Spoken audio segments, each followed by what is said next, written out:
Hey everyone, welcome back to another episode of our podcast. I'm Alex. And I'm Sophia. Welcome, guys. If you're an English learner looking to pick up some natural, everyday vocabulary, or maybe you're an international listener wanting to explore the absolute best of Taiwan, you have definitely tuned in to the right episode. Oh, absolutely. Today, we're diving deep into one of my absolute favorite cities in Taiwan. It's got culture, incredible modern architecture, world-class sunsets, and, honestly, some of the best food you will ever taste. Sophia, care to do the honors? We are talking about Taichung, specifically a jam-packed, super efficient, but totally manageable 3-day, 2-night road trip itinerary. And yes, guys, we're talking about a road trip, meaning we are driving ourselves around. Self-driving is honestly the best way to see Taichung because it gives you so much freedom. Totally. Self-driving is a great phrase, by the way.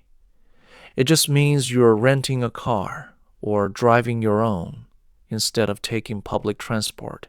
Now, Sophia, I looked over the schedule, and Day 1 is what I'd call the ultimate cultural and foodie deep dive. It kicks off right in the historic heart of the city around 10:30 a.m. Where are we heading first? Okay, so our very first stop is the Taichung Second Market. It's a historic public market that dates back to the Japanese colonial period. I mean, honestly, walking in there feels like stepping into a time capsule. Oh, I love that market. The architecture is famous for its unique hexagonal design, like a six-sided shape, right? But let's be real, we're not just going there for the old buildings. We are going there to eat. What's on the menu for brunch, Sophia?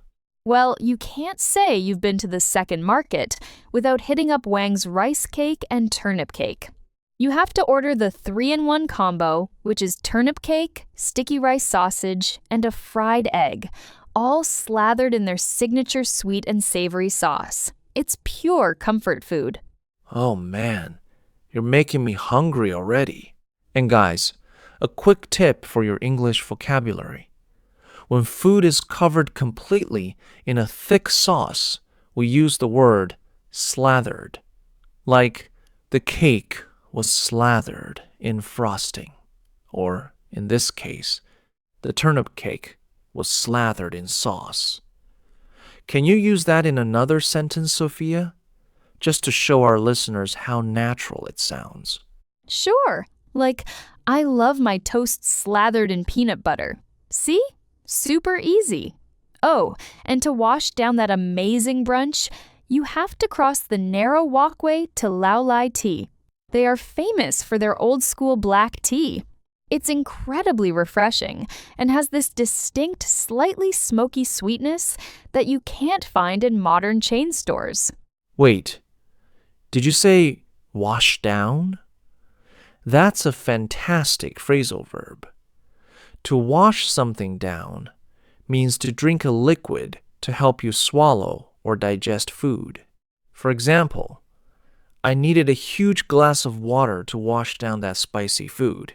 Exactly. And well, if you're like Alex and you have a massive appetite even in the morning, you can also grab a bowl of braised pork rice from Shan Heilu Rufan. The pork is cooked until it's so tender it literally melts in your mouth. Hey, don't expose my eating habits to the listeners like that. But honestly, a hearty bowl of braised pork rice is always a good idea. Now, after stuffing ourselves, it's only about a 5-minute drive to our next stop, right? Miyahara Eye Hospital. But wait, Sophia, since we are driving, is it easy to park around the Second Market? Oh, honestly, it can be a bit tricky because the streets are quite narrow and historic. I highly recommend looking for a commercial parking lot, a block or two away, or trying your luck with the roadside parking spaces. Don't try to park right in front of the market entrance, or you'll get stressed out before you even eat. That is a pro tip. Stressed out means feeling very worried or anxious. Definitely avoid that. So, we drive 5 minutes over to Miyahara. And don't worry, guys, you aren't going there to get your vision checked.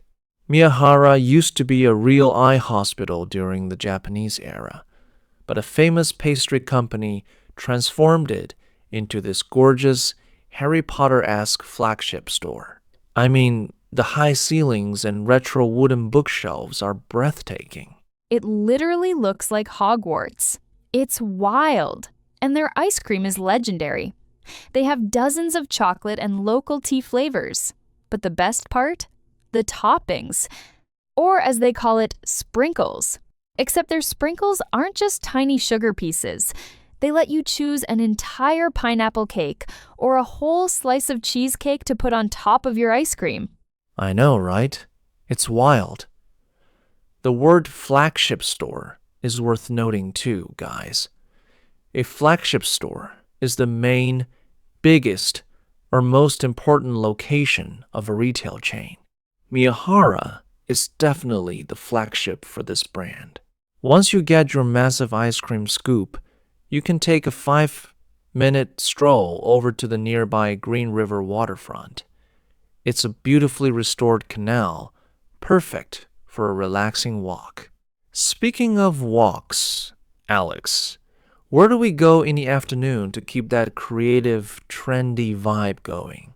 Oh, from 2 to 4:30 p.m., we are heading over to the West District to visit Shenji New Village and the Calligraphy Greenway. Shenji New Village used to be old government staff dormitories, but now it's a bustling creative hub. It's packed with independent studios, handmade crafts, and artisan shops. I love the energy there, especially on weekends when they have the Moo Market. Oh, and you have to try the egg waffles from Yutsiren. They're super crispy on the outside and hollow and chewy on the inside. Hollow means empty inside, guys. It's the perfect description for that style of egg waffle. After exploring the village, you can just follow the Calligraphy Greenway, which is a long, beautiful parkway that leads right to the park lane by CMP shopping area. There are always street performers, buskers, and lots of people walking their dogs. It's just great urban green space. Wait, Sophia, you used the word buskers. Can you explain what that means? I think it's a great vocabulary word for our listeners. Oh, absolutely. A busker is a person who performs music or other entertainment in the street or another public place for money.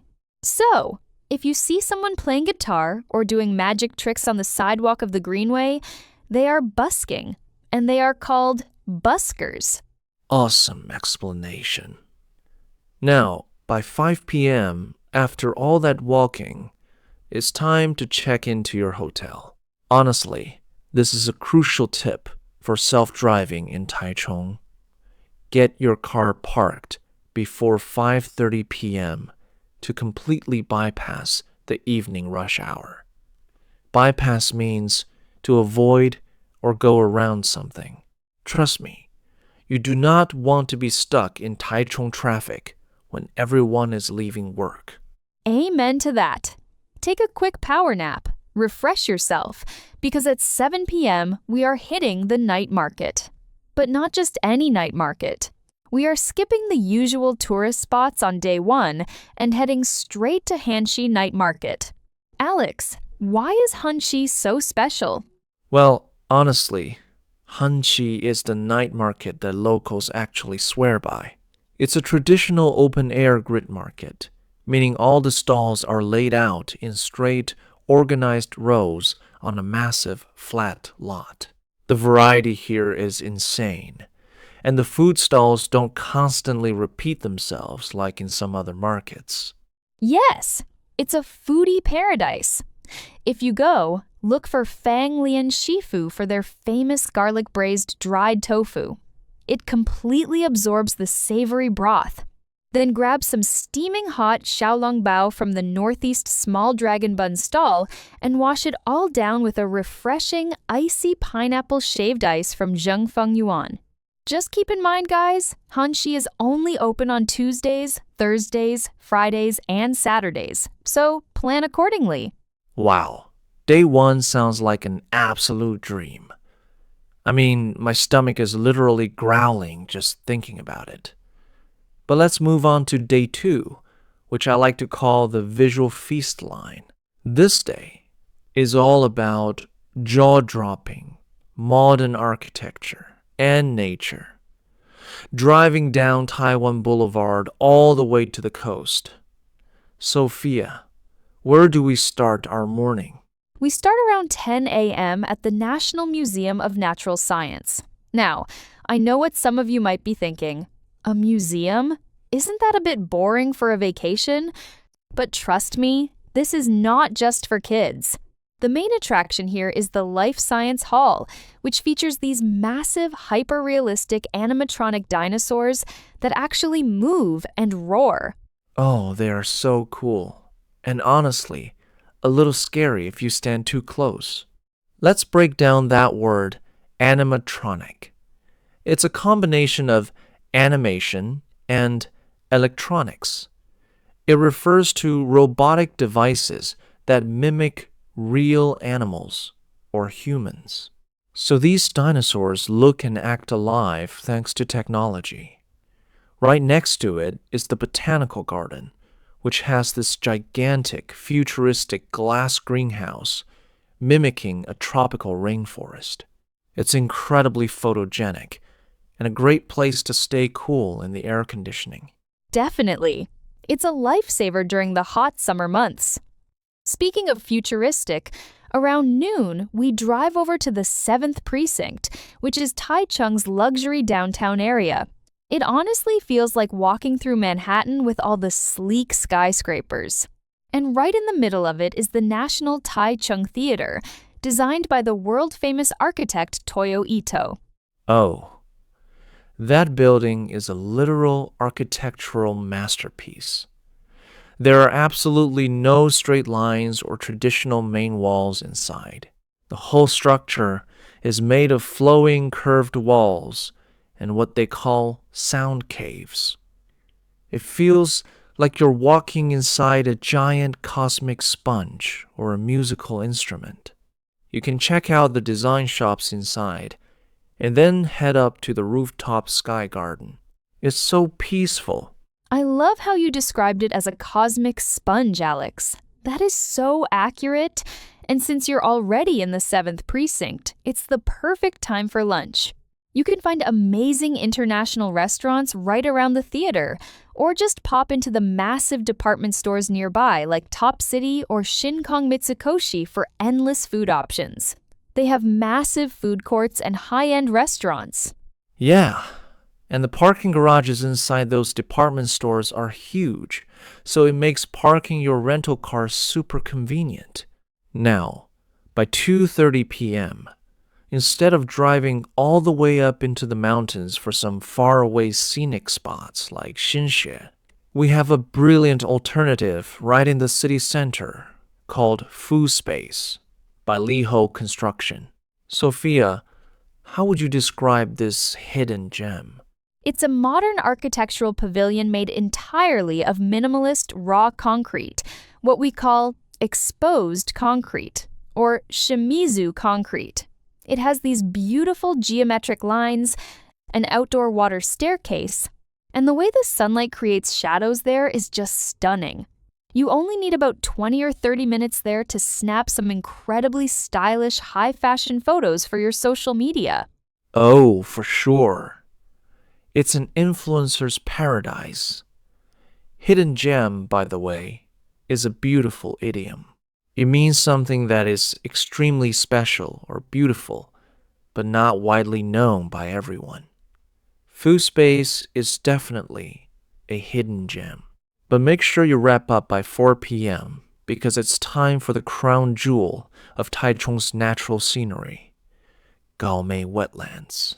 It takes about 40 to 50 minutes to drive there from the city center, right out to the coast in Qingshui District. This is the moment everyone waits for. Gaomei Wetlands is world famous. You walk along this long wooden boardwalk that stretches out into the tidal flats. You'll see thousands of tiny fiddler crabs scurrying around and mud skippers jumping in the mud. And as the sun begins to set, the water on the wetlands creates a perfect mirror effect. The sky turns into these brilliant shades of gold, orange, and purple, reflecting off the water with the giant wind turbines in the background. It is an absolute magical moment. Honestly, words don't do it justice. They really don't. It's breathtaking. Now, after watching the sunset, you're going to be hungry. Since you're already in Qingshui, you can stay local and try their famous savory rice cakes, like atsai rice cake or wangta rice cake. They're packed with flavorful braised pork and served hot in a cylindrical shape. Or, if you want to give yourself a real treat after a long day of driving, you can drive back into the city and experience Taichung's legendary charcoal barbecue culture. Places like Wu, Cha, Lu, or Yakitori Kazama are famous for their high-end meat platters and incredible service. Just make sure you book a table well in advance because they fill up incredibly fast. Oh, definitely.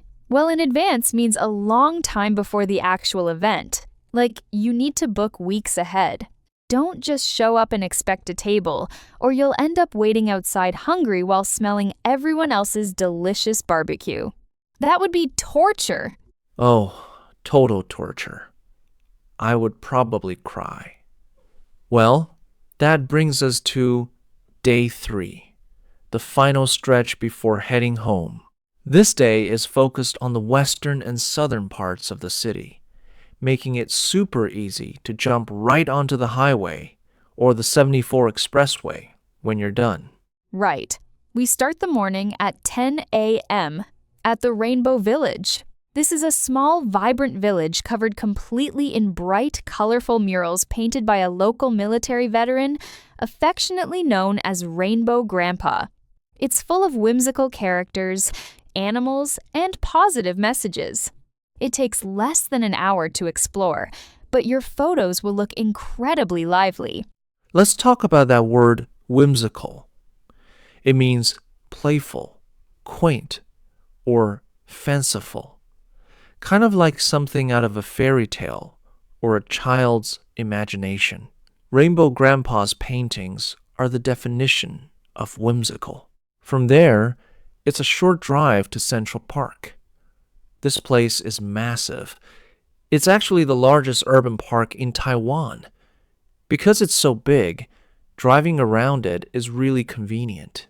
You absolutely have to seek out the balanced experience zone. Sophia, have you been there? Yes, it's this minimalist, all-white architectural structure with suspended nets that looks like something out of a sci-fi movie. It's so fun to walk through and take photos. And don't miss the match lake nearby. The reflection of the trees on the water looks exactly like a bowl of green matcha tea. It's beautiful. Yeah, the geometric designs throughout the park are top tier. And finally, to close out our amazing 3-day weekend, we're heading to the legendary Fengjia Night Market around 3 p.m. Now, Sophia, some people might think 3 p.m. is a bit too early for a night market, right? Usually, night markets start at dark. Well, honestly, that is the ultimate pro tip for self-driving travelers. Many of the most famous food stalls at Fengjia actually start opening up around 3:30 or 4 p.m. If you arrive early, you can easily find parking in the major parking lots around Fuxing Road, and you can beat the massive waves of tourists. You get to eat all the best food without standing in line for an hour. That is brilliant. Beat the waves or beat the crowd means to arrive somewhere before most other people get there, so you avoid the busy lines. It's a lifesaver at Fengjia.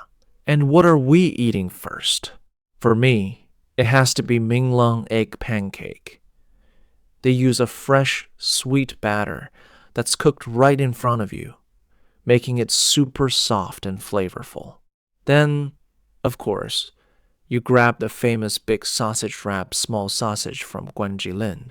It's a juicy pork sausage wrapped inside a sticky rice sausage loaded with garlic and pickled greens. Oh, and don't forget Yixin's stinky tofu. It's perfectly crispy on the outside, juicy on the inside, and paired with their special refreshing pickled cabbage. Finish it off with some hot, sweet potato balls from the Wen family stall, and you have officially conquered Taichung's food scene. Plus, you can spend the rest of the afternoon shopping for clothes and souvenirs around the district. And by 5:30 or 6 p.m., you're packed, you're completely full, and you can drive straight onto the highway to head home, avoiding the worst of the Sunday night traffic. Honestly, I think this itinerary is the perfect balance of high-density sightseeing without feeling completely overwhelmed or rushed. I completely agree. It hits all the cultural, modern, natural, and culinary highlights of the city seamlessly. Seamlessly means smoothly and continuously, without any sudden changes or problems. And that's exactly how this self-driving trip flows. Well, guys, that is all the time we have for today's episode. We hope this comprehensive guide helps you plan an unforgettable road trip to Taichung. Don't forget to practice the vocabulary we talked about today, like slathered, washed down, buskers, hidden gem, and animatronic. Let us know if you try any of these amazing foods. Thanks for listening, and we'll catch you in the next episode. Bye-bye. Bye, everyone. Safe driving and travel safely.